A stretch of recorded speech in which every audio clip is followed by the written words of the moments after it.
और चलिए खबरों में आगे बढ़ते हैं। 5 के पंच की तीसरी खबर का रुख करते हैं। तीसरी खबर छत्तीसगढ़ से जुड़ी हुई है। दरअसल छत्तीसगढ़ में हाल ही में मंत्रिमंडल का विस्तार किया गया था। अब विस्तार को लेकर के एक के बाद एक जो है वो याचिकाएं दाखिल की जा रही हैं। अब दूसरी याचिका भी लगाई गई है।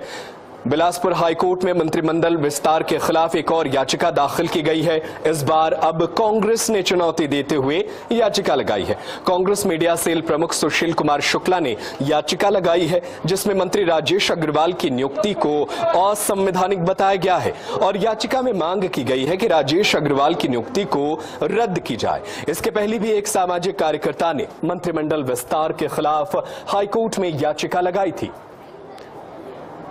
तो जब से छत्तीसगढ़ में मंत्रिमंडल का विस्तार किया गया है, तब से विपक्ष जो है वो लगातार मंत्रिमंडल विस्तार को लेकर के सवाल उठाता रहा है। पूर्व मुख्यमंत्री भूपेश बघेल भी इससे जुड़ी कई बातें जो है मीडिया के सामने रख चुके हैं। लेकिन अब जो है बिलासपुर हाईकोर्ट में एक और याचिका दाखिल की गई है। और चलिए इसी पर चर्चा करने के लिए हमारे साथ बीजेपी के प्रवक्ता धनंजय सिंह ठाकुर हमारे साथ जो कांग्रेस के प्रवक्ता हमारे साथ कांग्रेस के प्रवक्ता हैं धनंजय सिंह ठाकुर, वो जुड़े हुए हैं। उनका रुख कर लेते हैं। धनंजय जी, जब भी आप इस तरीके का सवाल उठाते हैं यहां पर मंत्रिमंडल विस्तार को लेकर के, तो बीजेपी अक्सर आपको हरियाणा का एग्जाम्पल देती है, क्या कहेंगे आप? हमको हरियाणा के बारे में जानकारी नहीं है। हरियाणा में भी भारत सरकार के जो गाइडलाइन है उसका खुला उल्लंघन किया गया है और मामला न्यायालय में लंबी सदी से कुछ सुनवाई नहीं हुई है। मतलब हरियाणा अगर गलती कर रहा है तो क्या छत्तीसगढ़ की सरकार भी गलती करेगी क्या? वो भी भारत सरकार के गाइडलाइन को पार कर देगी क्या? पहली बात तो भारतीय जनता पार्टी अगर भारत सरकार के गाइडलाइन को पार करके अगर हरियाणा का उदाहरण दे रही है, ये तो सबसे बड़ा हास्यास्पद है। समझिएगा, विधानमंडल अगर कहीं है देश में तो उसके लिए 15% का अंतिम गाइडलाइन किया गया है। इसके ऊपर आप जाकर मंत्रिमंडल नहीं बना सकते। और जो 7 सिस्टर स्टेट है भारत में, उनके लिए 12% का गाइडलाइन किया गया कि ये अंतिम है। और अगर आप 14 मंत्री आप बनाते हो तो वो हो जाता है, अगर 90 सीटों में उसको डिवाइड करेंगे तो 15.60% मतलब भारत सरकार की जो गाइडलाइन है, जो सीमा रेखा मंत्रिमंडल बनाने की है, उसको आप क्रॉस कर रहे हो। आप अपने गलतियों के लिए अगर हरियाणा का उदाहरण दोगे, दुनिया भर की बात करोगे, तो आप सीधा सीधा भारत सरकार के अवहेलना कर रहे हो। ये तो इनको तय करना है, इनकी डबल इंजन की सरकार वहां पर, और डबल इंजन की सरकार में अगर ये खुद भारत सरकार के आदेशों की अवहेलना कर रहे हैं, तय मापदंडों का अवहेलना कर रहे हैं, हरियाणा का उदाहरण दे, इसके बड़ा हास्यास्पद क्या हो सकता है?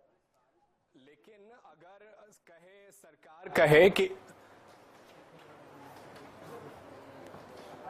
और चलिए हमारे साथ बने रहिएगा धनंजय जी। हमारे साथ भाजपा के प्रवक्ता विमल चोपड़ा जी जुड़ गए हैं, उनका रुख कर लेते हैं। विमल जी, लगातार ये कांग्रेस आरोप लगाती रही है, मुखर रही है इस मुद्दे पर। वो कह रहे हैं कि अगर हरियाणा में कोई गलती करे तो क्या आप छत्तीसगढ़ में भी वो गलती दोहराएंगे? तो क्या कहेंगे आप? ये पूरा मामला अब जो है वो पूरी तरीके से कोर्ट में जा चुका है, याचिकाएं पर याचिकाएं दाखिल की जा रही है। देखिए, ऐसा है, जब मंत्री नहीं बने थे तो कांग्रेस को लोग चिल्ला चिल्ला के कहते थे कि मंत्री नहीं बने हैं, इतना बड़ा प्रदेश है, इतने विभाग हैं और मंत्री क्यों नहीं बनाए जा रहे हैं। अब मंत्री ज्यादा बन गए तो चिल्ला रहे हैं कि मंत्री क्यों बना दिए गए। अभी आप तय कर लीजिए कि आपको करना क्या है, बोलना क्या है। कांग्रेस का एक ही काम रह गया है कि भारतीय जनता पार्टी जो है सिर्फ उसका विरोध किया जाए। जीएसटी कम होती है तो उस पे कांग्रेस के लोग जो हैं कहते हैं कि जीएसटी कम कर दी गई, राज्यों को घाटा होगा। अरे राज्यों को घाटा होगा लेकिन जनता को फायदा होगा, उसको नहीं देखती है कि यदि इतना बड़ा प्रदेश है 14 मंत्री बना दे, ठीक है बना दीजिए, कहना चाहिए इनको। तो इसमें क्या आपत्ति है, मेरे को समझ नहीं आ रहा है। और हरियाणा में गलती की गई, वहां आपत्ति तो ये इस बात का है ना कि 15% से ऊपर नहीं जाना है, आप उससे ही क्रॉस कर रहे हैं और लगातार जो है वो इसी पर सवाल उठा रहे हैं। ऐसा है, 14.5% है। अब 14.5 में कोर्ट में चल दीजिए आप, कोर्ट जो बोलेगा उसको 15 भी माना जा सकता है, 14 भी माना जा सकता है। तो कोर्ट जो बोलेगा, यदि हमने माना है कि 15 है, प्रदेश बड़ा है और मंत्री बनाने चाहिए तो बनाया।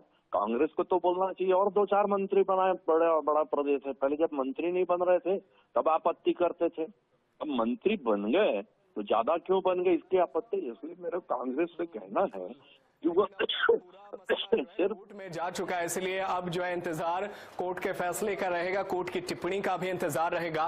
फिलहाल आप दोनों का बहुत शुक्रिया, धनंजय जी आपका, डॉक्टर विमल चोपड़ा जी आपका हमारे साथ जुड़ने के लिए।